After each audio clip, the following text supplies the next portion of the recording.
All right, welcome, Alexis. It's good to have you. My name is JP from Get Vibey, and we also have Alexis here from Your Startup Operations, who is a Vibey member. So welcome, welcome, welcome. How are you today? Good. Thank you so much for having me. Yes, of course. Thank you for coming. We almost did it in person, but like we was too last minute. So I was expecting remote, so we're now doing it remote. But maybe next time we get a chance to do it in person. So that would be cool. Yeah, we can Awesome. go ahead. No, sorry. But yes, Alexis, tell us a little bit about like yourself, like how do you get into Get Vibey? Who are you as a person? And then what do you do? What does your business do? And give us like a quick summary. Sure. So I'm a serial entrepreneur. I've been building companies and creating different startups since I was in school. And when I saw Get Vibey initially through a mutual friend's post on social media, and it really resonated with me. I thought it was an awesome place to kind of meet other like-minded entrepreneurs. And we don't, coming out of COVID, I feel like community is so important. So the video really called to me, and I came out, I think about a month ago, and met the Get Vibey community and joined, and it's been great.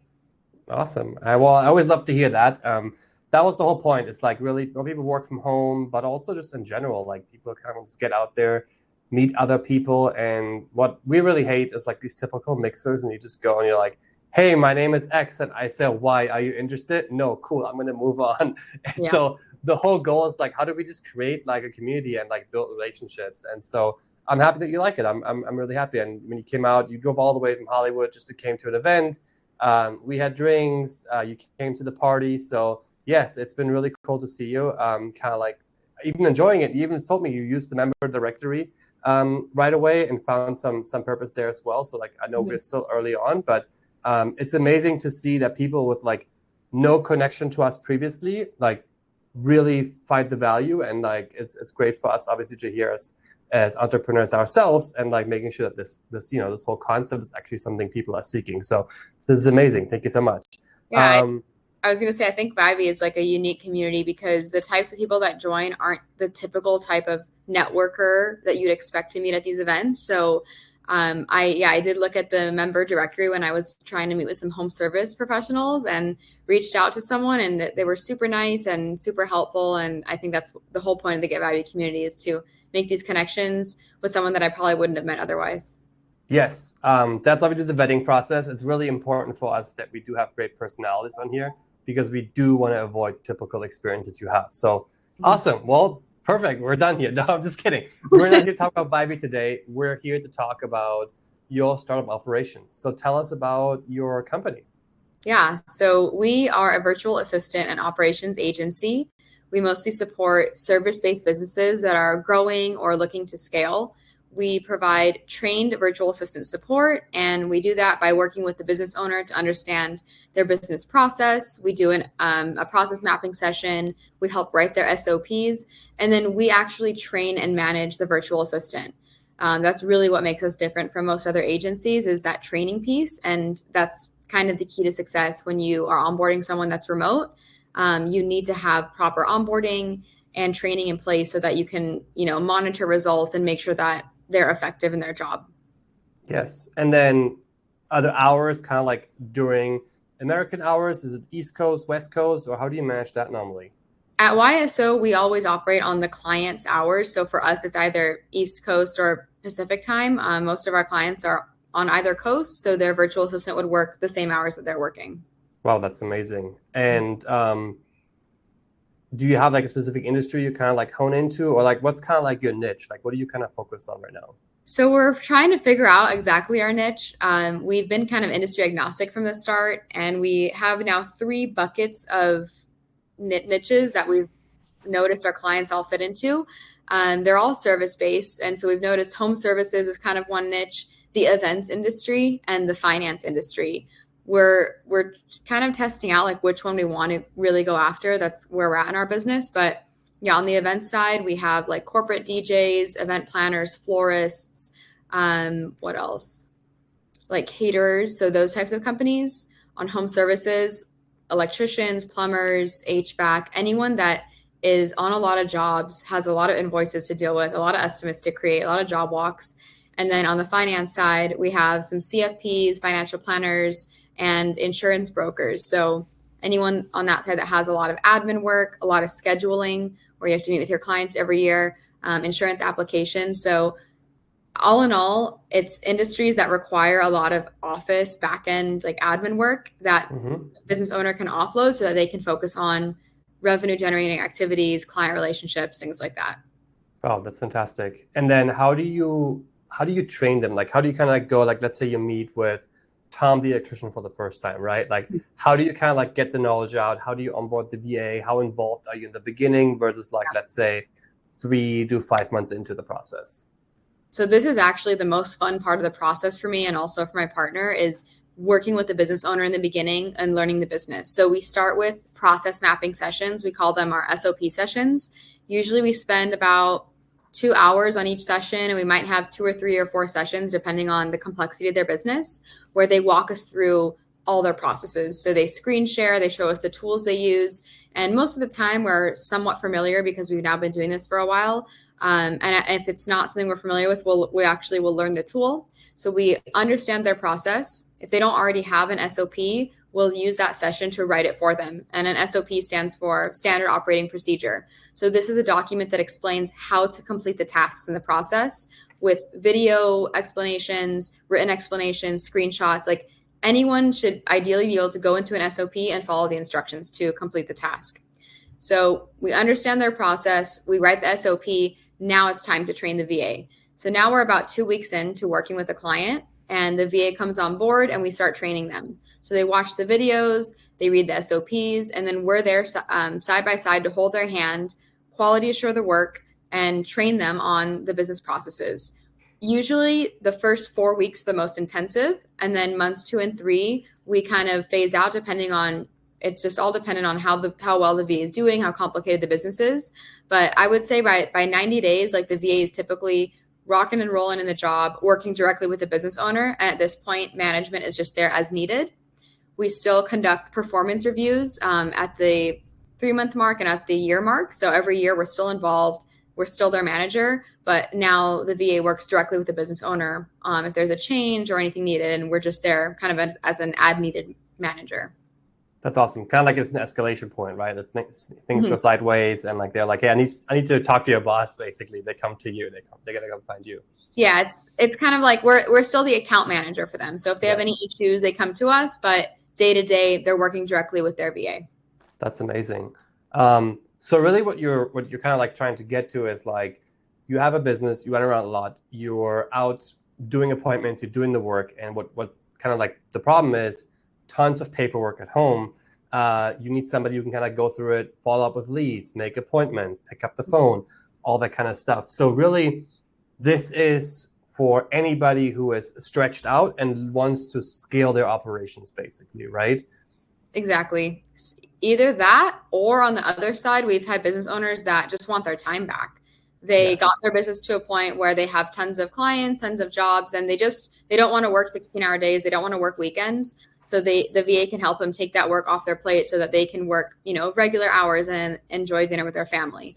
But I would say the majority of our clients fall into the first bucket. Like you said, their businesses are growing, they're stretched too thin, they're overwhelmed, or they're so busy that they can't make it to the job site, and then their workers are making mistakes because they're caught up in the office. So yeah, you kind of got it spot on with the bucket that most of our clients fall into.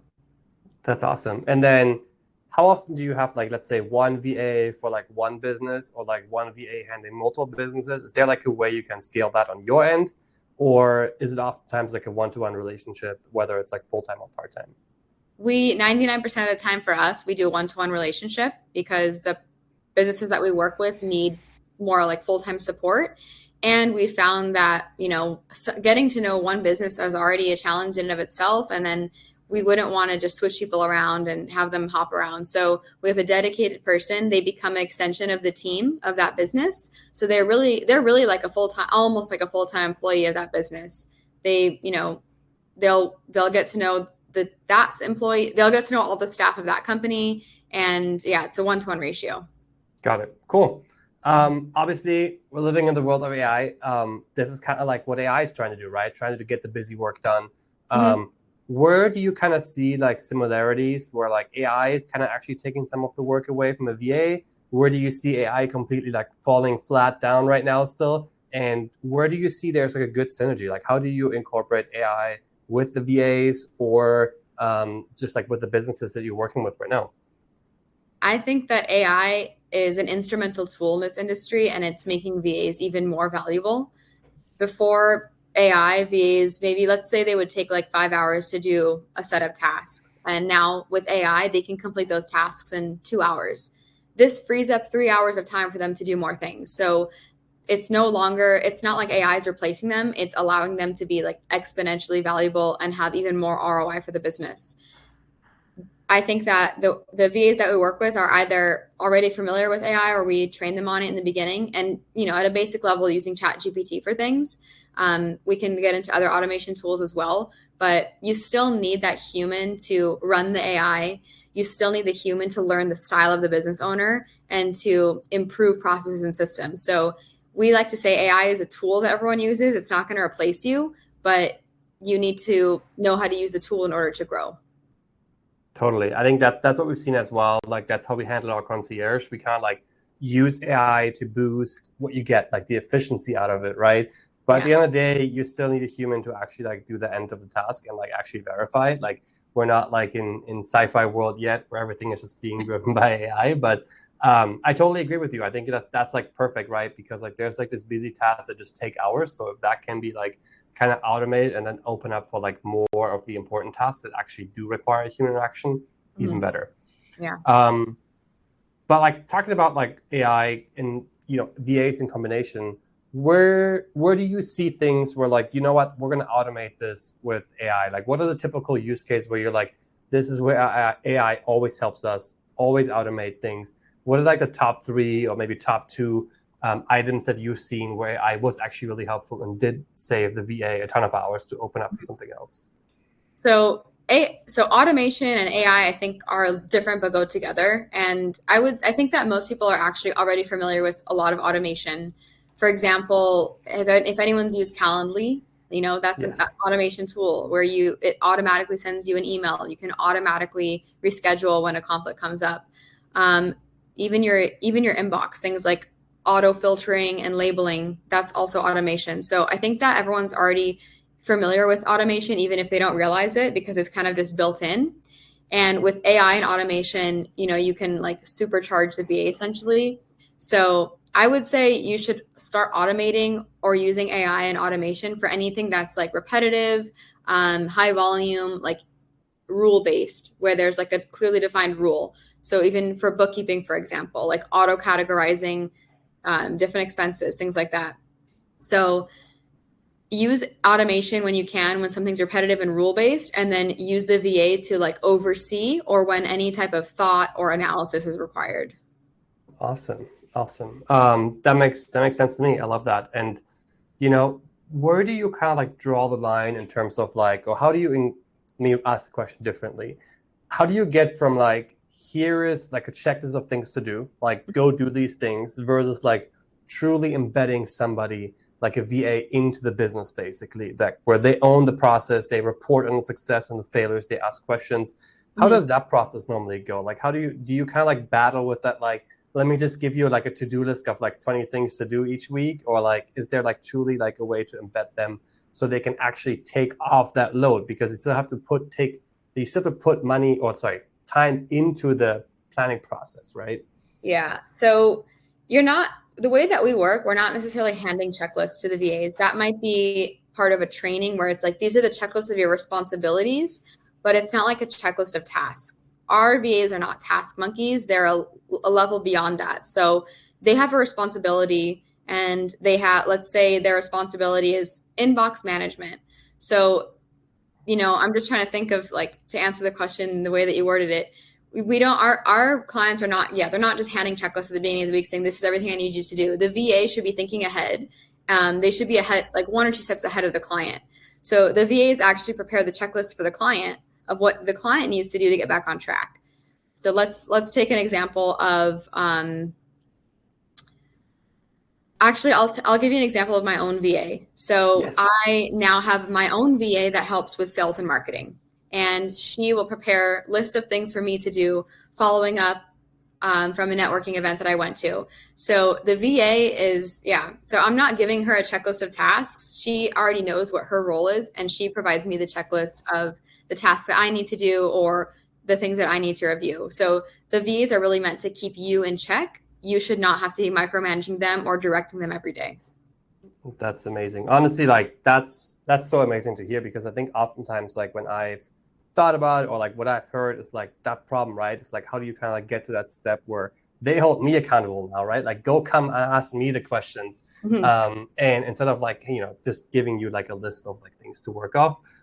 Because at the end of the day, you want to be like removed from that brain space. You don't even want to spend time thinking about things. You just want to be out there and doing what you want to do. And then the other person will think about the actual task, basically. And I think a lot of that comes from the initial training. So when a VA is being onboarded, someone has to teach them that they are responsible for XYZ, or they have the authority or empowering them. So that's why we take the training period so seriously. And we do invest so much of our own time in training the VAs, because that initial training is what's going to set them apart in 6 months from being a task monkey or saving the founder 10 hours, 20 hours a week. Yeah.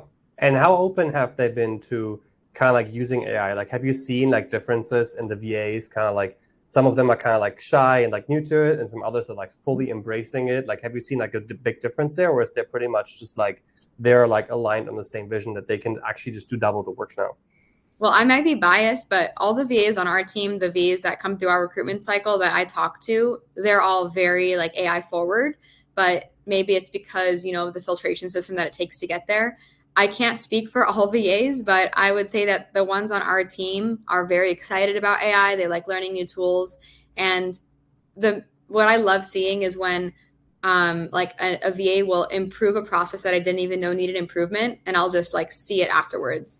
Oh, wow, you set up this workflow automation that I didn't even think we needed, but it just saved us both time. So it really does, like when you empower them to, take risks in the business that are low risk, essentially, I think it does give them the space to like exponentially, like, I don't know how to phrase this, but their ROI is exponential because of the time savings from the AI. Yes, I 100% agree with that. The more they invest into it, it's exponential ROI, the more AI, because they basically multiply themselves, right? They increase their productivity, which is exactly what you want. Right. And they see it as like it's like we used to pay them, let's just say 10 hours to do a task that now gets done in 10 seconds. So now that 10 hours can be used on other things, and we're not paying any more money. So it is, I don't think that people think about it that way. And I didn't really think about it that much until this podcast either, of how much more valuable we are because of AI, and how much more ROI I'll get from a VA because of the AI piece. Yeah, because you get the typical argument of like, well, I could have done this with AI, right? Like write out this phrase or do this, do that. But like at the end of the day, you still have to have the human touch. Like you can't just trust it just yet, right? It still makes up stuff. It's still not perfect. It sometimes loses itself. And so you still need that like AI that human to actually like go into it and like double check it and actually make sure the dots are connected and it still makes sense, basically. Exactly. Cool. Yeah, I think what you said, like having that trust is so important. I remember having like an assistant on Upwork or something, hiring them, and they were cheap, like $5 an hour or whatever, $10 an hour. And they were just kind of researching a couple of things and filling in an Excel spreadsheet. And I prepared the whole Excel spreadsheet. And I'm like, you literally charged me 6 hours to fill in like 3 rows, where I'm like, okay, come on, this is not 6 hours. Like you were just trying to basically like make your $5 an hour, actually $30 an hour. And like I'm like, this is not how this works. So you mentioned a specific recruiting process. How much can you tell us? How much is like the secret sauce versus how much are you willing to share? How does your recruiting process work? Like how do you make sure that you get the best VAs, that they work AI first, that they are showing up on time, that you can rely on them, and that they're like, just productive members of the organization, basically? I don't need to gatekeep. I'll share all the secrets. And I love it. So happy to see another business like follow the recruitment process and recruit their own people. So it starts with sourcing. We found that between posting a job and sourcing our own candidates, we get better quality sourcing ourselves. So our team will look on LinkedIn to find virtual assistants that have the experience that we're looking for. And we actually custom recruit based on every role we hire for. So if we're hiring for an event planner, we'll find a VA that has event planning experience or some industry related experience. So to simplify numbers, I'm going to say that on average, we will source around 800 people for one role. Wow. And this process, it happens within 2 weeks. So I'm going to tell you a lot of steps, but it's extremely fast. So Wow. 800 in 2 weeks? That is crazy. well, that has to happen within the first like 4 days. So Wow. sometimes, depending on the role we're sourcing for, it's a little bit easier because there's a lot of VAs that have the right experience. Sometimes it's not. We need multiple people sourcing. So we source 800. We invite them into our funnel to apply. Maybe half of them won't even respond. Maybe they have jobs. So that's just the number we found on average to get our rockstar hire. From there, they apply to the job, and we have screening questions that automatically weed people out if they're not qualified. Then we have a VA on our team that looks through the candidates and will manually also screen them. Anyone that passes the stage, she'll do a screening call. The screening call is meant to verify, their qualifications and see if they show up as well. From there, they'll go to a second interview with someone else on our team, and they also have to go through an assessment.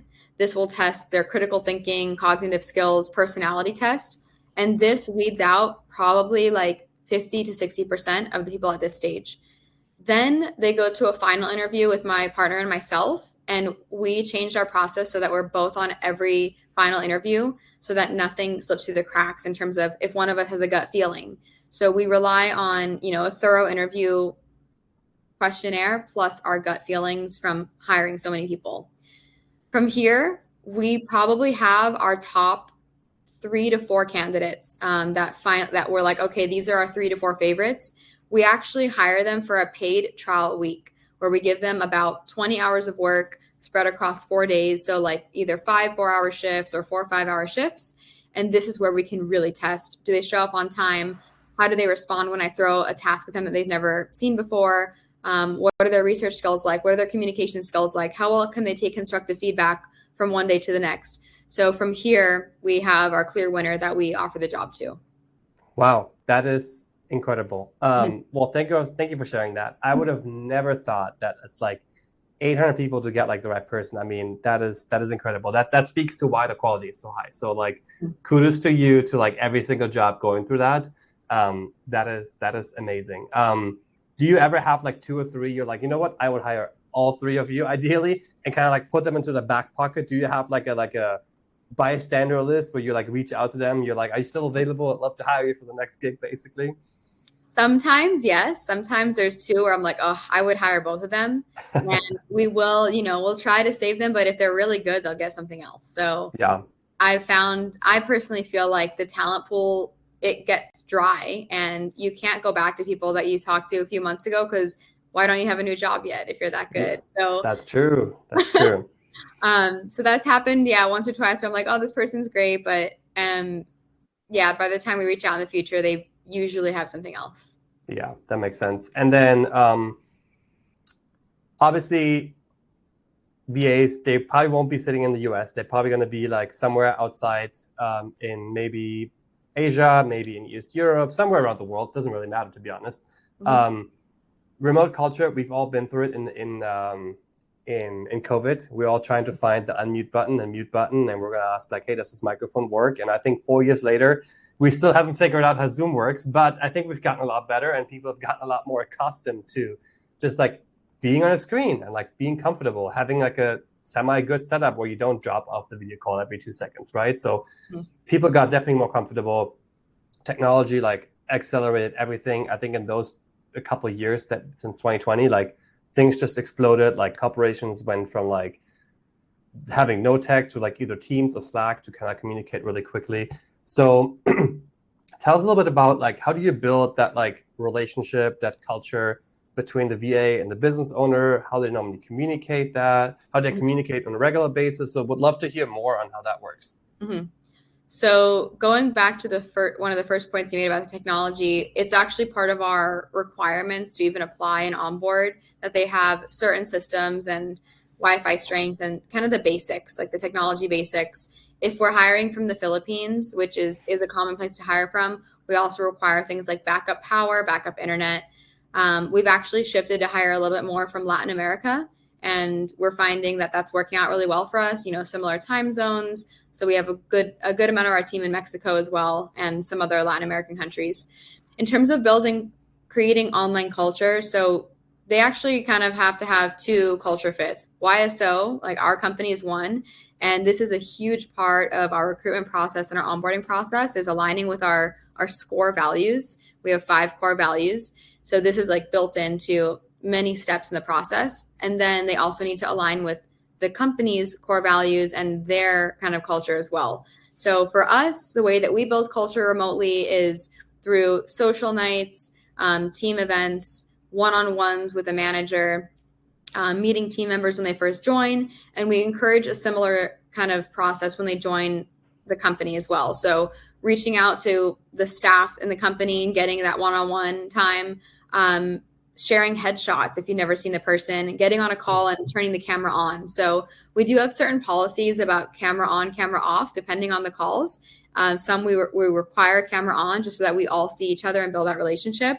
And then sometimes if it's a regular call with the same person, you can take it case by case. Yeah. I think camera on is like such an important thing because you need to see the faces. Like if you just sit in a room and like 3/4 or like half the cameras are off, you're just like, you even listening? Like, what are you doing? Like, I think the camera is like so important. Yeah. Unless it's like a typical, like a quick check-in or whatever, but like it just adds like this human element that's just missing, right? So that's amazing. You mentioned 5 core values though. What are the core values of YSO? Okay, you're gonna quiz me. So I'm quizzing you now. so the S is for solution forward, curiosity, being resourceful, excellence, and what did I miss? SCO and ownership of your role. I love that. I think ownership is amazing.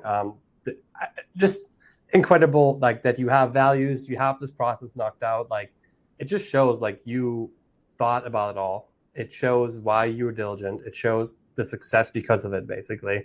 And so it's really amazing to see. I always love to have these talks because so many times you talk to owners and they don't know half the answers. Like there's no process, right? And like they're wondering why the house is on fire the entire day, right? And you're the opposite. You're like, I'm trying to solve your fire. So in order to solve your fire, I gotta have my house under control.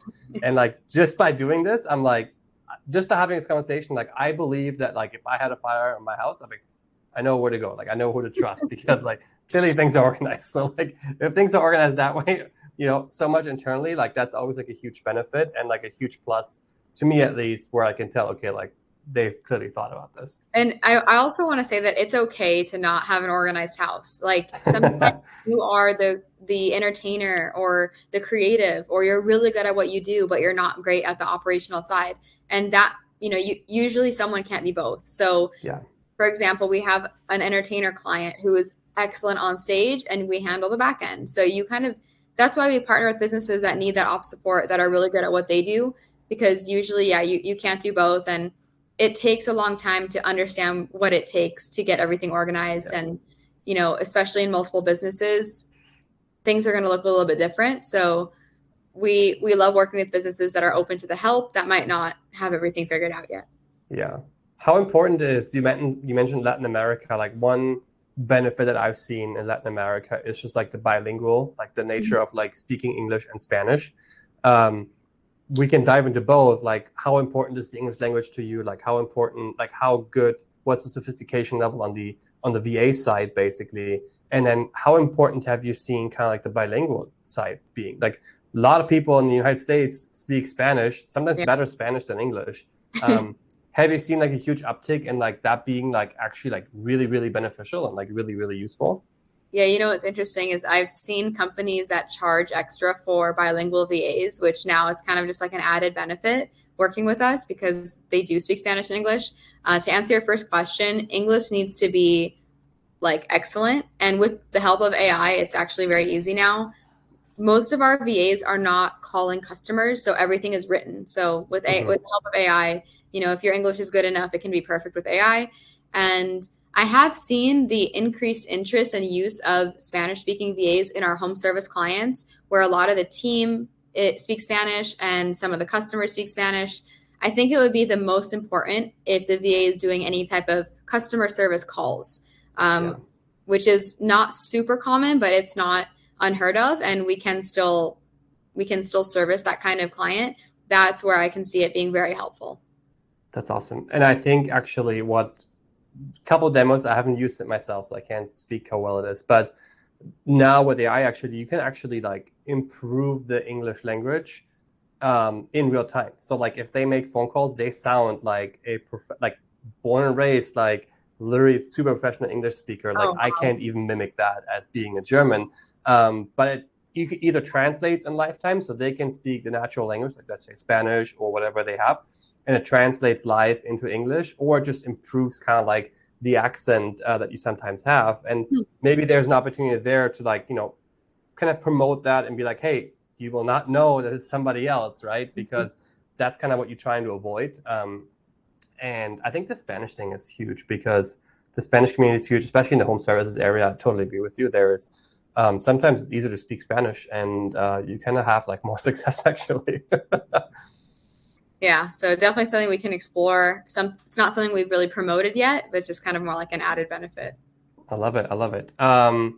We've talked about like scaling operations. Where do you kind of like draw the line between like, don't do this with AI, like you have to do this yourself, like kind of like, where's the other extreme where you like kind of like don't promote AI and be like, no, no, no, I know what you're trying to do here, but like it's not going to have the outcome that is like based on our quality measures. I personally love AI and I use it as much as I can. I think if you don't know how to use AI the right way, then it could be harmful. And because I use it so much, it's very easy for me to see when other people use it. So I don't like to use AI when I'm writing personal messages, or I might use it and then rewrite it myself. Um, I think also for anything that's very sensitive or private, even when you turn off certain features on AI, they still have your information. So I'd be cautious with sharing like a bunch of financial data or personal information in AI. And I'm sure like people either don't care or think that their data is protected, but I don't know. I don't know what these companies are doing. So I would draw the line at stuff that's very sensitive, stuff that's very personal. But I think AI can be used for almost everything, even if it's just for pieces of the puzzle. So let's say you're supposed to write a go-to-market strategy. If you just ask AI to write the strategy, like I think that's the wrong use of AI. I think it can help you with ideas or refining or consolidating or summarizing, but not. It shouldn't do the whole job for you. It should be a tool you use to get the job done. Yeah, I think I talked to Nick about this last week in our AI series, and it's like really the context is so important. Where I've seen it help me a ton is like asking questions and basically like go drill me. Like here's my strategy, here's my plan, and be like, here's what I'm trying to achieve. What am I missing? And I Mm-hmm. think I find a ton of value in that angle, because it kind of pokes holes and asks questions like this kind of unclear, but like I would hone into this. And that's where I've seen AI work really, really well. Is like finding the gap and finding the things I'm not thinking about, basically. Mm-hmm. Agreed. Cool. What is kind of like your most used tool since you started using AI? Obviously, ChatGPT. But is there anything else where you're like, you know what, like this thing has like, we're using it like half the time, basically? I guess I can plug our project management tool, ClickUp. Okay. We live and breathe on ClickUp, and we're dabbling with like integrating more AI in the project management, but we've definitely seen a ton of value in the automations. And as something as simple as a recurring task, that's an automation that saves time. Nice. So we are building out more and more workflows to automate parts of our business, but our entire business is on ClickUp from onboarding to marketing to recruitment. So Cool. plugging ClickUp and yes, ChatGPT definitely use basically every day. Cool. And then how do you kind of like manage that with the customers that you work with, like the companies? Do Mhm. they have like their own ClickUp instance or their own project management instance, or do you kind of like offer it like through Wise, or they kind of get access to it and they don't have to pay for it and all that stuff? Like, how does that normally work? We can offer it either way. Most of the time, the customer already has some type of system. We Hmm. also started offering a free CRM implementation because when a customer has a CRM, it makes everyone's life easier. So started offering this as a like another value add as long as they have a full-time VA with us. That's So yeah, we don't require them to be on ClickUp, but if they don't have a system and they need like a simple ClickUp board, we can provide that to the VA for free. And they just have their own board. The clients can get access as well. But most of the time, these businesses have something that they're already using in terms of CRM or project management. got it. CRM, what's your go-to CRM tool right now? We're CRM agnostic. It Okay. also depends on the industry. So we have a finance client on Redtail. We have a client on HubSpot. We have events clients on Honeybook. So it really just Okay. depends on the industry. I know Service Titan is also big in home services. Yes. So yeah, we're not like, we don't push one over another. We actually provide like an unbiased analysis and recommend the best tool for that business based on their needs. And then we can implement it for them, or some of the industries kind of have like industry standards. That's cool. I love to hear that. Oftentimes companies are just like, it's either one of those three. And you're like, you know what? I want to give you the best that like makes the most sense for you, Yeah. and have you choose. Like at the end of the day, the biggest miss that people or like consultants do is kind of like do this or do nothing. And like Yeah. what they miss is like if the customer doesn't like it, they're not going to use it. And if it doesn't do what they need to do, they're not going to use it. So like you have a nice CRM, you spend a lot of money, but like at the end of the day, you got to have people that actually use it and maintain it, because otherwise it's like very useless. Yeah, I think also consultants sometimes try to push people into a box or into a package they're comfortable selling that might not be the best fit for the business. And we do everything from scratch, custom per business. So we're really building in the best interest of the business. Like we don't push our favorite CRM. We, do an unbiased analysis. I actually have a funny story to share. So I think it was about a year and a half ago, I was in charge of doing this analysis for our business to determine which project management tool is best for YSO. It took me about 3 weeks of like research, pros and cons, like mapping everything out. And yeah, I would say 3 weeks of work, and I decided on ClickUp, and it was a great decision.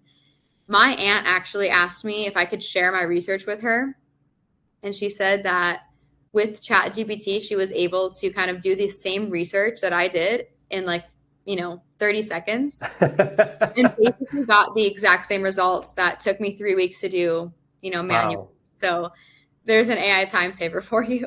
There it is. I know, because you're just asking questions, you're researching it all, and you have to look it up, and like it's just there, right? It's the tip. Yeah. It's like, yeah, you just ask. You just know what questions to ask. That's the important part. But you mentioned, going back a little bit, you mentioned that you have an entrepreneurial life. You've always been an entrepreneur. Tell us a little bit about like, what is your story? Like, how did you get into this space? What motivated you? What have you done before? What's kind of like tell us your story. So my first startup was a healthcare technology startup, and I actually had two back to back. It was about 6 years of my life. Basically, we built a wearable and a mobile application to help patients going through surgery. So it was a prehab and rehab platform for knee and hip replacements. So I spent 6 years developing this app, developing the go-to-market strategy, and then right when we were launching the platform, COVID hit and kind of messed up our entire business model. So this really changed things for us in the startup space. And I think most of all, I was just getting really burnt out as well from, 6 years of this life, raising money, building and building and building, and not seeing much on the other side. So alongside this journey, I also had my marketing agency, Simply Branded. And this is kind of how we were keeping the lights on and making the revenue to support the startup. So website development, branding, social media, all that kind of stuff.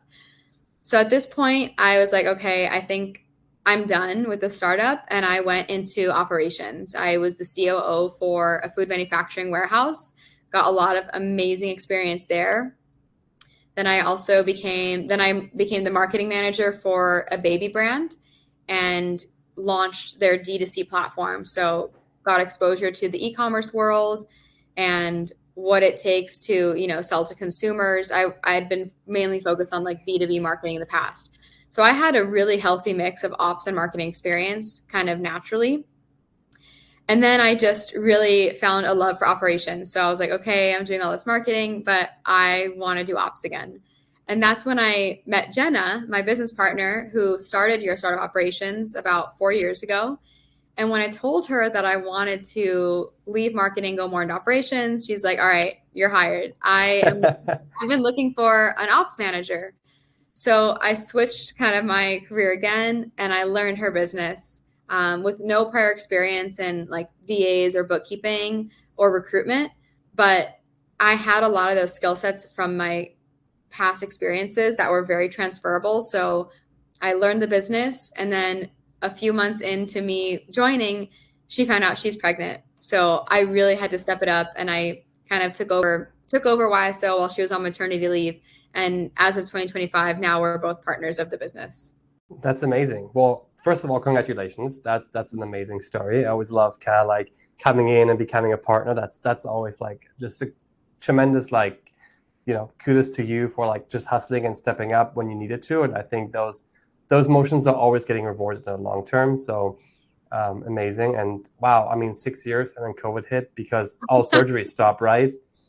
Yeah, That was the all problem. elective surgeries. So, Yeah. hip and knee replacements they're not urgent and they're not like life threatening. So they just like, okay, they're paused indefinitely until we don't know when. So, Oh my God. yeah. Do you Anyways, think do you think to pick it back up, or is it just like too much PTSD? You're like, I can never touch this again. well, my co-founder in that business is still working on things. So shifted the business model, and he's still, figuring out new ways to enter the market and target physical therapy patients. So I love there's that. always pivots you can do in the business. Yes. But for me, it was more like my heart wasn't in it anymore. And at that time I knew it was time to move on for me. That's a good realization. And honestly, like creating a business, being entrepreneur, like the second name is pivot. So it's like we all know it. Like if something doesn't work out, you got to pivot, and it's Yeah. the daily life. So we totally understand. Um, Awesome. I think also what really drew me to this business with Jenna is I love teaching and as a hobby more than a career. So in my past startups, I loved having interns that I would teach and train. Mm, And I feel like that part of me is like copy and paste for what it takes to train a virtual assistant. So you're kind of like building a curriculum for them, you're teaching them, it takes a lot of patience.